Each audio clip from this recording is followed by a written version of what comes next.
Assalamualaikum warahmatullahi wabarakatuh. Selamat datang kawan-kawan semuanya di channel Ngobor. Setelah tadi sebenarnya kita udah sempet take cerita, tapi ternyata Bro Ayung kan sebelumnya nggak ngomongin dulu mau bawain cerita apa, tapi ternyata setelah dipertimbangkan kayaknya cerita itu kita putuskan untuk enggak diceritakan gitu ya. Jadi siapapun itu, tadi nama tokohnya Mang Udin, mohon maaf ya. Betul. Pengalaman tersebut mohon maaf nggak bisa diceritakan di sini kayak gitu. Karena itu termasuk sensitif gitu. Benar. Jadi kita ganti topik aja. Betul. Kayak gitu ya, Bro Ayung. Monggo Bro Ayung langsung aja waktu dan tempat dipersilakan gitu. Ya, baiklah, ini adalah cerita kedua di cerita yang pertama. Yang pertama tadi nggak jadi kita tayangkan. Karena memang cukup sensitif. Karena sebenarnya ya itulah di Ngobor aku nggak pernah langsung konfirmasi. Kita memang langsung, untuk ceritanya tuh nggak komunikasi gitu ya.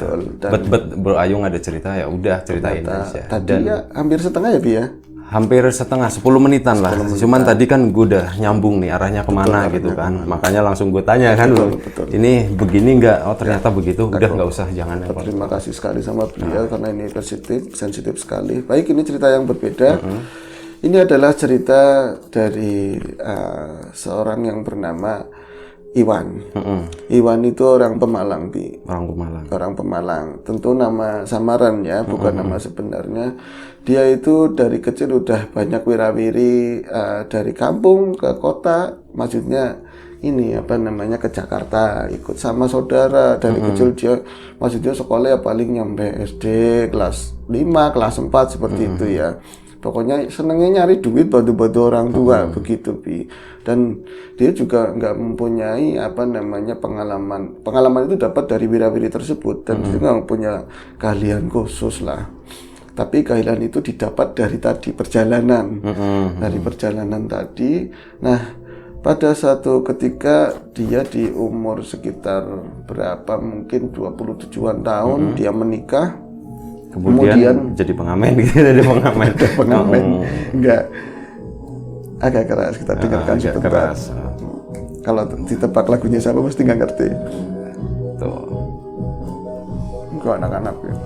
Ini masuknya kencang banget loh, tapi nggak apa-apa ya. Buat hiburan. Ya, 27 tahun tadi Mas Iwan menikah. Kemudian dia itu menetap lama di kampung, Bi. Menetap yang nyawah lah seadanya di kampung. Tapi kalau dipikir-pikir ini istri kan lama-lama kan melendung gitu ya, hamil.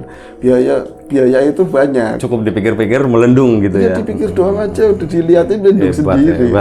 Ya dilakukan sebuah tertentu, Bi.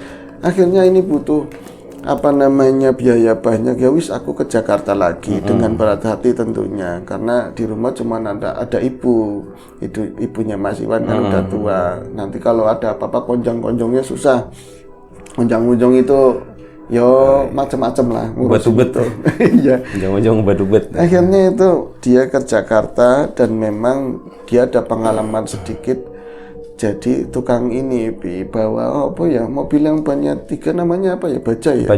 Iya bajai. Dia sempat jualan lontar juga waktu itu. Lontar itu apa? Lontar itu buah daun yang nyiur seperti kelapa.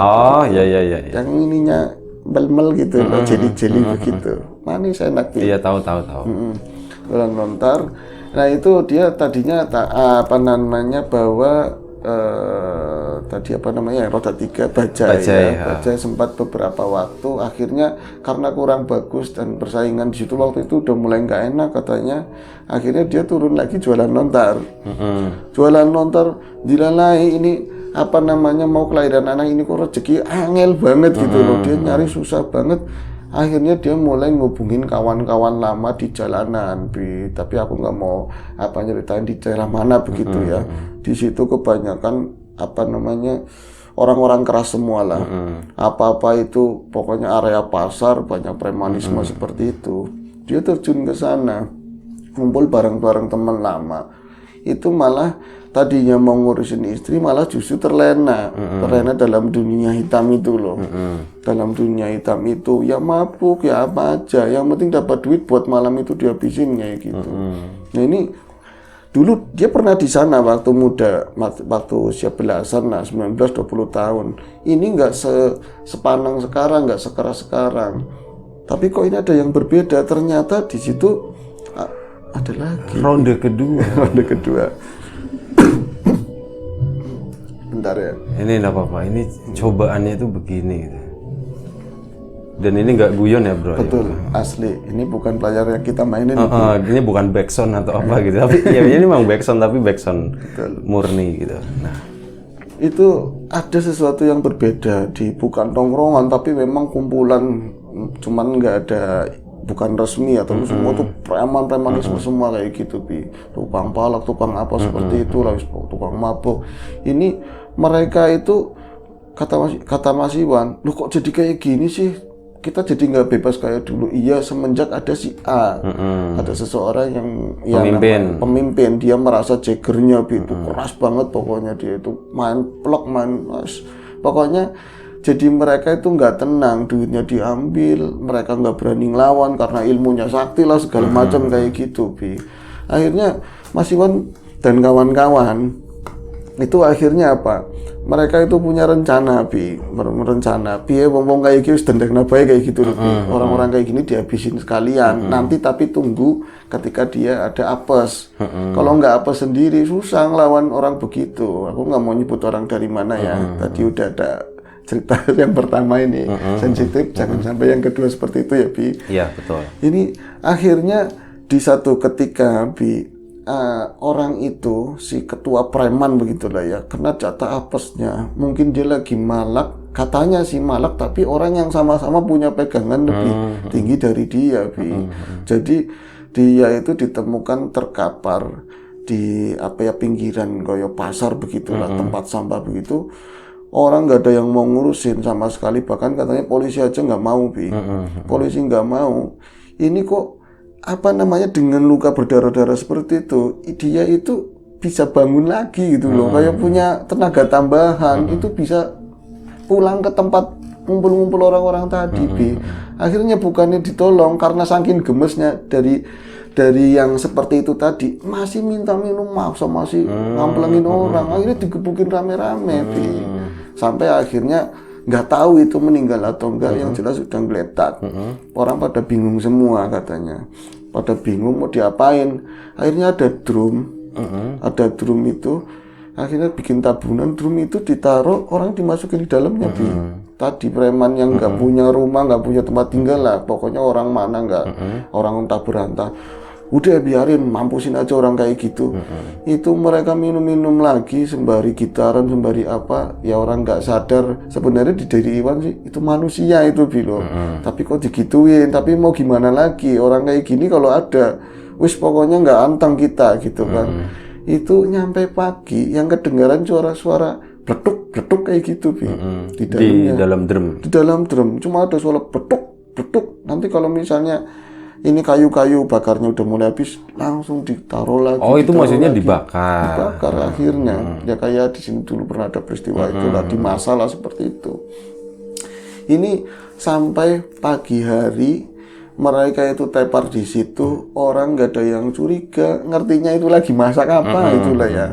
Yang jelas Iwan bangun pertama kali dan dia mulai ngutik-ngutik temennya yang lain, ya orang Betawi atau orang mana gitu. Bang, bangun, udah siang gitu, yuk kita cabut dari sini gitu kan. Terus, Wan, ini udah matang belum ya, Wan? Nggak tahu, yuk kita tilikin ke sono. Itu dilihat ke sana udah debu semua, jadinya debu. Karena nggak dikasih air ya? Nggak dikasih air. Kalau di air panggang berarti. Iya, ya. Berarti jadinya kayak kremasi begitu. Iya, di open. Akhirnya mereka itu satu persatu yang memang maboknya parah nggak bangun, tapi yang masih bisa sadar gitu, saling pandang, ini mau diapain kayak gitu loh. Hukum rimba lah seperti itu, Bi. Akhirnya udah tumpahin aja, ditumpahin di situ. Berarti diurukin sama ini bekas-bekas kayunya sekalian. Udah nggak dipikirin lagi, Bi. Tapi semenjak saat itulah peristiwa horor itu mulai terjadi buat mereka. Cuman kan kalau Iwan sendiri aku nggak ikut-ikutan, bahkan gebukinnya aja enggak gitu loh. Orang udah berdarah-darah, tapi yang nyebelin dong. Udah kayak gitu aja masih lawan, masih tetap kalah berapa orang sama dia. Akhirnya kayak dikeroyok entek gitu loh, Bi. Aku cuma ngeliatin aja ngeri, apalagi udah lama nggak terjun di dunia kayak gitu. Aku cuma tukang lontar, tukang ini gitu kan. Akhirnya itu malam-malam berikutnya coba Iwan ke situ dengan perasaan takut, siapa tahu ini keendus, walaupun itu nggak punya keluarga lah, bukan orang, ini kan kejadian di Pulau Jawa ya, orang luar sana ya, tapi takutnya ada apa-apa, tapi masyarakat di sekitar situ ya anteng, nggak ada orang, nggak bodoh amat gitu. bodoh amat, bahkan mungkin hilangnya satu orang seperti itu menciptakan kedamaian tersendiri gitu loh. Dan walaupun ada premanisme ya, tapi masih dalam batas kewajaran buat masyarakat situ. Tapi adanya dia itu keterlaluan begitu loh. Hilangnya satu mending. Akhirnya malah jadi rada anteng. Yang nggak anteng itu habis itu. Kita itu apa ya, kontek-kontekan kan nggak, belum ada HP waktu itu, belum ada HP kayak sekarang, WA atau yang lain. Dari mulut ke mulut, ditungguin bang ini, bang Kucrut atau bang siapa gitu, kita ngumpul ke sana. Itu biasanya namanya ngumpul kan nyampe pagi, suasana malam itu kan kadang dingin atau apa, nggak ada yang pakai baju biblas jadi semua itu merasa panas merasa gerah. Situ minum bang, Mas Iwan nggak minum, cuman malah aku minumnya teh manis. Itu setiap pas lagi 3 hari setelah peristiwa itu ngumpul di situ, kita itu ngerasanya panas banget di situ, koyo gerah. Pokoknya yang lain itu yang papa gengnya apa ya Wan, kayak gini gerah banget tuh, kipasin gue ngapa katanya seperti itu kipasin, malah dibalur-balurin sama batu es ya saling tuduh, mungkin lu minum atau gimana gitu kan. Nggak ada yang ngerasa minum atau apa, tapi merasa panas banget ya gitu kok merasa panas kayak gini ya. Itu wong namanya mereka biasa di dunia yang keras, melakukan kayak gitu pun nggak ngeh. Maksudnya kemarin habis gituin dibungkuin enggak nyatanya ngeliat orang mati itu biasa, orang ditembak, orang pocok-pocok udah lazim lah kayak gitu ya, masih masa keras dulu kan ya. Akhirnya udah itu malam itu karena panas, mereka cuma ngobrol-ngobrol sebentar dan pulang ada yang ke kontrakan, ke tempatnya masing-masing. Udin pulang ke rumah, kontrakan. Dia Iwan. Masih soalnya yang pertama tadi. Iya, pulang ke kontrakan tadi, dia nempel sama temennya yang sama-sama orang sana gitu. Ngobrol sama si Juki lah, dia itu tukang gerabahan. Ngomong begini, Ki, aku ya dari peristiwa kemarin, kamu jangan cerita ke siapa-siapa ya Ki. Cerita apa ini gawat sebenarnya.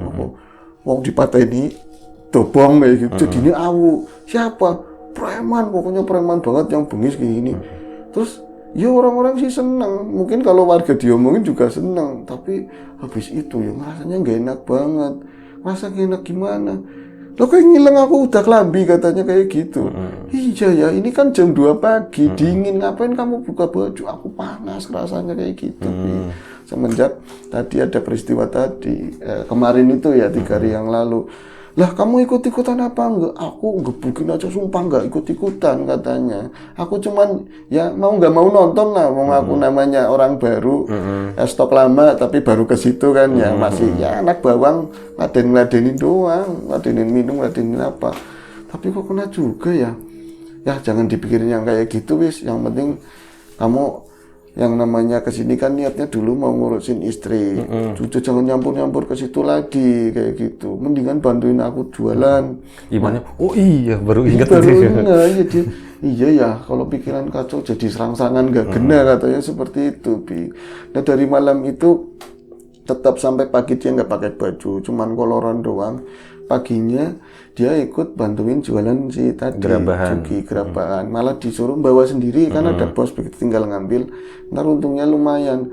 Tapi ya itu sepanjang perjalanan Iwan itu ngerasanya apa, dia kan kadang nyoba-nyoba gini ya karena udah lama kawanan sama Juki. Gerabahan itu yang dipikul sih nanti pakai kain dari itu kan besar itu ya. Kan kalau dibawa keong itu enteng yang nggak berat-berat banget. Tapi kerasanya si Juki itu, dia itu kalau Juki atau Iwan? Iwan kalau udah keluar rumah padahal jualan pagi itu kerasanya berat berat dan bagian belakang. Selalu kalau dia, aku udah baca-baca padahal yang namanya buat jualan kata emak harus baca ini sholawatan apa gitu ya. Mungkin nggak nyampe ke hati atau ragu atau gimana.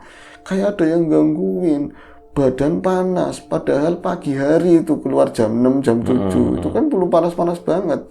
Aku juga pakai topi yang lebar, itu selalu kalau misalnya jalan kan geong-geong begini ya, ini kan ada siwur, ada macam-macam sapu dan lain-lain, sulap gitu. Kok berat banget. Terus kalau berapa langkah ada digenyang kayak gitu, kayak ada yang talinya ada yang tek kayak gitu. Apa sih nyangkut apa? Kalau misalnya pertama aku ngeliatnya ya memang kayak deket-deket ini sih ya, kembang-kembang begitu, mungkin ada ranting yang nyangkut, masih wajar. Sekali, 2 kali mungkin nyangkut spion orang atau spion motor, kan udah mulai jalan kota kan rapat begitu ya. Tapi lama-lama kok beratnya sama, padahal banyak orang beli, alhamdulillah waktu harusnya kan tambah ringan.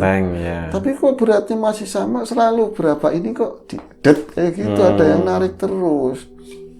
Ini akhirnya sampai sore mas aku jualan, alhamdulillah tinggal ya berapalah barang-barang itu yang berat-berat kayak cobek itu, beratnya cuma segitu.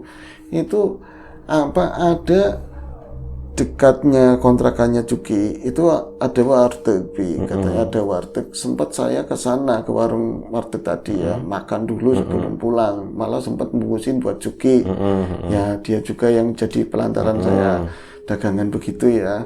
Akhirnya ini tadi di warung warteg tadi ada kan pelayannya kan banyak karena warteg rame ya. Itu ada satu orang yang ngeliatin saya mulu, itu perempuan.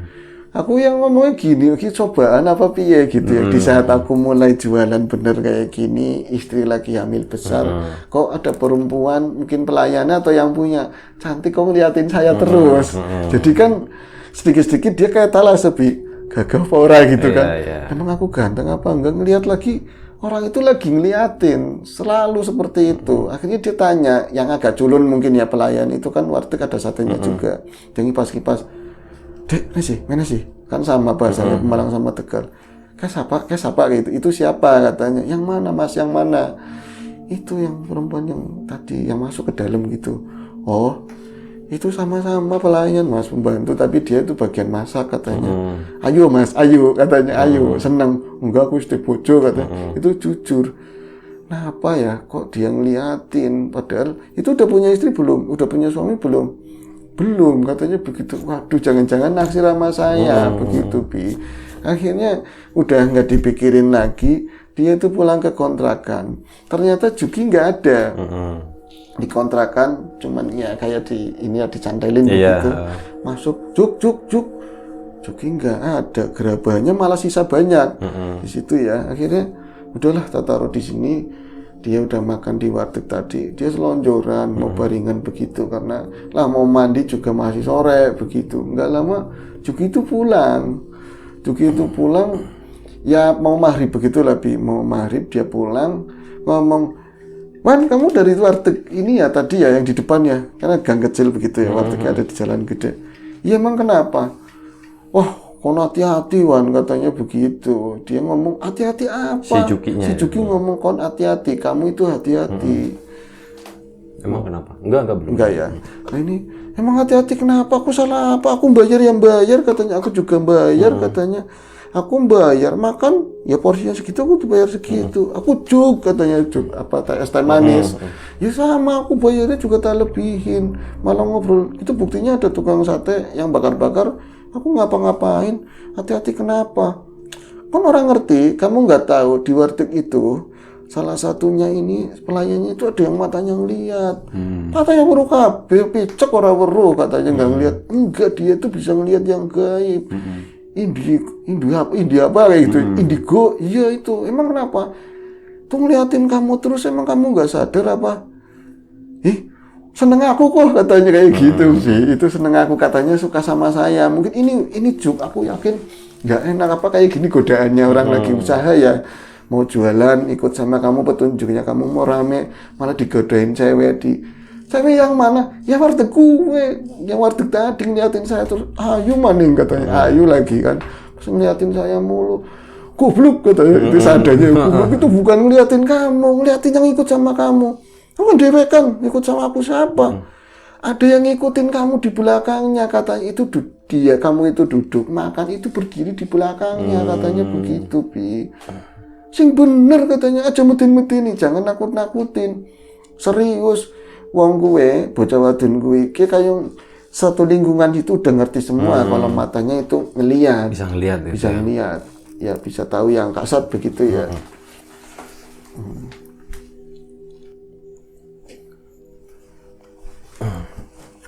Terus Iya ya, aku orang ngerti Juk. Ya mulanya tak ngerti kayak gitu. Dia itu nggak suka sama kamu. Loken katanya dia ngaca lagi kan. Iya ya, aku rapati peta nggak ganteng gitu kan. aku biasa tok. Aku biasa tok. Aku lagian astagfirullahaladzim, aku jadi berprasangka seolah-olah dia senang sama aku. Ya orang mungkin ya Juk. Ya jelas orang mungkin katanya seperti itu. Bi. Akhirnya, iya baru apa? Dia itu cerita sama aku karena ngerti kamu itu ngontrak ikut sama aku. Jadi Mas Juki itu kan orang lama ya. Mana sih katanya. Aku pan ngomong itu saksinya banyak katanya begitu Bi. Kayak batirnya sampean, sedulur sampean ngomong Pemalang katanya. Sedulurnya, saudaranya orang Pemalang kayak orang beres katanya begitu. Nadanya kan begitu Bi. Kayak orang beres. Emang kenapa Mbak? Yakin anak sing ngintili baik katanya begitu. Ada yang ngikutin. Lo translate dong lo kalau ngomong gitu. Translate kasihan nanti kawan-kawan. Kadang-kadang inget cerita sama tetangga sendiri. Ada bocah-bocah gitu kan. Itu ada yang ngikutin terus. Lah, emang merhatiin saya? Ya iya kan itu kan dari berangkat kamu tahu ada yang lihat kamu itu jalan keluar. Pulangnya kan kamu katanya nggak langsung ke warteg ya, di seberangnya ngelayanin orang juga. Itu nyebrang aja ada yang ngikutin makhluknya. Makhluk apa Juk? Yakin kayak medeni kayak merinding, aku mulai merinding. Sing mau nggak merinding? Nggak merinding, tapi aku abot katanya abot. Ada yang mainin itu loh, bawahnya tali itu kayak berhenti tarik-tarik. Lah kue katanya, lah itu kan merujuk ora katanya. Kamu lihat Juk, aku ora. Kalau aku lihat aku takut katanya. Kewandian katanya kan di belakang kamu bagian kene sing serong-serong Bi. Jadi kalau misalnya di situ jukinya ke belakang. Pasti malu kene kewan. Menjuluk-menjuluk kene katanya. Ngaco kok Juk katanya, ngaco kamu Juk. Ceritanya seperti apa? Nah, dia itu pas kamu pesan itu kan yang bukan sama dia. Iya, dia katanya tukang masak. Bener, tapi karena rame dia masaknya udah selesai, bantuin ke depan. Itu ngeliatin kamu udah dari tadi kan dia kadang keluar masuk begitu ya, ngeliatin tukang geraban ada yang ngikutin itu ngomong sama majikannya, tukang geraban ana sing ora beres ayo gitu kan sama majikannya begitu. Aduh ora beres apa katanya Bu, kontak senenge matane ya kue awas ngari kalau kesini makan ngomong kayak gitu nanti pelanggan kabur semua katanya begitu, wis anggap beres kabeh kayak gitu. Iyalah kayak gitu, akhirnya kan ngomongnya sama si Juki. Jadi yang dia lihat ini apa Wan, nang burimu itu ada makhluk cacal kabeh Wan. Lecet semua tapi ireng geteng gosong. Jadi ada makhluk rambutnya wis langka blas, jadi rambutnya udah nggak ada semua, kayak batok kelapanya itu kayak rada ngelupas begitu, hitam gosong, matanya nyampe kayak nyenyeh begitu Bi. Jadi oh iya pantesan Raden Jerit Juk pertama ngeliat nyong katanya kayak gitu. Lah kue Raden Jerit. Berarti dia mau ngasih ini kan ngelewatin etalase terus kayak gitu. Nah ngapa yuk? Ora apa-apa gitu. Enggak apa-apa gitu. Jadi itu iya pantesan Jerit. Itu kaget gara-gara ngeliat belakangmu itu makhluknya hitam gosong kayak ora dapat pecah-pecah crispy gitu lebih. Itu katanya si kukusnya asapnya aja masih ada keluar Bi. Masih ada ini loh yang keluar ke atas begitu. Udah apa kelambinan katanya. Yang gosong ya udah tapi hitam begitu kan. Nggak pakai baju tapi hitam semua. Itu baunya katanya enak Bi katanya baunya. Jadi karena ada sate daging bakar. Ada sate yang lagi dibakar itu kalah enakan baunya ini kata. Emang iya sih Bi. Katanya kalau misalnya kita bakar ini apa namanya belalang aja kan baunya enak. Apalagi daging manusia yang makannya macam-macam Bi. Jangan menginspirasi loh Bi ya. Kan gue udah pernah lihat. Oh iya dulu ya. Benar-benar. Itu akhirnya Juk ajak kanda kayak gue Juk, aku wedi Juk. Aku merasa nggak enak. Aku itu pernah ngangkatin jualan kamu ya. Lagi kamu sakit, terus katanya disuruh jemput. Enteng banget itu. Padahal jauh treknya. Aku itu memang rame jualannya, tapi berat banget kayak gitu. Aku udah nggak enak diikutin seperti itu. Kayak mesti ada hubungannya sama yang kemarin katanya dibakar-bakar itu. Aduh, primen Juk katanya. nggak tahu urusannya kon, katanya urusan kamu. Jangan kayak gitu, kita sahabat sedulur Ujuk, katanya kita sedulur, kita durusin bareng-bareng. Ya kan orang tahu sembahyang ya, katanya kamu nggak pernah sholat, mau bermi katanya, dikit lagi kan mau maghrib. Ya mari banding, kan masjid baik katanya, di masjid nanti siapa aja yang bisa ditanyain yang kelihatan tua lah ditanyain di situ. Nanti cari solusi kayak apa sama mereka seperti sama orang itu. Tapi ini kan orang tahu sembahyang. Aku orang tahu sembahyang katanya. Ngilang gerakannya emangnya kena katanya. Emang nggak bisa katanya. Jadi emang bukan berarti sholat itu gerakannya mudah. Kalau nggak pernah ya susah sama sekali. Bacaannya aja. Pokoknya dia tahu Bismillah sama Fatihah itu aja. Si Iwan tadi. Makanya kelambinan sing bener, pakai baju sing bener, pakai celana dawa sing bersih, mangkat melu aku katanya. Itu akhirnya jalan ke sana. Tapi sembari jalan, Wan, aku ki mulai kerasa, Wan. Kerasa apa? Nang buri aku ana sing ngintili, Wan. Ada yang ngikutin di belakang. Ya ada orang mau sholat juga di maghrib. Wong pan sholat, mambune lho, mambune. Iya juga, itu memang ngerasa Bi, mereka berdua. Mungkin karena dimensi nada sore itu lebih ini ya, lebih sensitif baunya itu. Iya, pating selentang geseng-geseng orang gene ya Wan ya. Bau gosong ya. Bau gosong katanya akhirnya ke sono ke masjid tadi. Pun dilalai ke masjid tadi biasanya jemaahnya banyak itu rada sepi. Tapi orang yang dituju, mungkin yang sering tausiah atau apa ada di situ kata Juki. Ini pas sholat selesai akhirnya nemuin si tadi ustadz atau kiai lah.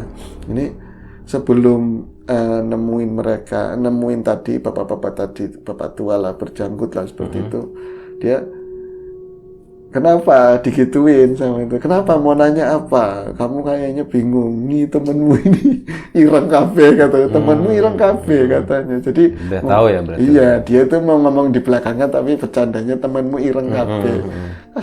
Kas manjing, kas masuk gorengan apa gimana katanya, kas bakar-bakaran di mana, habis bakar-bakaran di mana. Ternyata orang Jawa Bi. Jadi dia itu kayak marbot sekaligus sering jadi muazin atau apa di situ. Akhirnya, Pak, jenengan wis ngaku wong Jawa kan, ngomong bahasa Jawa baik katanya, tapi ini di Indonesia kan. Kancaku masih Pak, ada peristiwa gini, bahkan preman bareng-bareng Pak. Preman orang kanggo katanya, preman yang nggak kepake, soalnya udah parah banget. Ya nggak bisa dibenarkan manusia, ya nggak bisa disepertikan. Aku orang melu-melu katanya, aku nggak ikut-ikutan, aku cuman dilalai weruh. Tapi aku kerasa panas, kerasa ya kayak gini lah. Oh ya wis, gini aja, namanya kayak gitu kan, namanya urusan meninggal udah urusannya sama yang di atas. Mungkin ini yang udah korinya atau apa. Wis, kamu tadi udah sholat. Wis katanya, udah dad, sholatnya bener. Bos yang penting melu-melu. Itu udah dia baru cekar-cek kira emang gak bisa sholat sih, ikut-ikutan. Nah kalau naik begitu ya. Nanti kalau ini kan kawanmu si Juki baik hati, ngasih kamu tempat tinggal, kasih modal dagangan, dagang yang bener. Katanya sebentar lagi istrinya mau ngelahirin. Bener dad, kayak gitu. Wis belajar di sini nanti tak ajarin ya juga sholat yang bener gitu.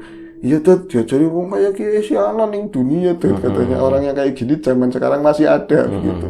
Nanti didoain supaya jin yang ngikutin nggak ngikutin lagi. Urusannya kayak kanca-kancaku gimana Dad?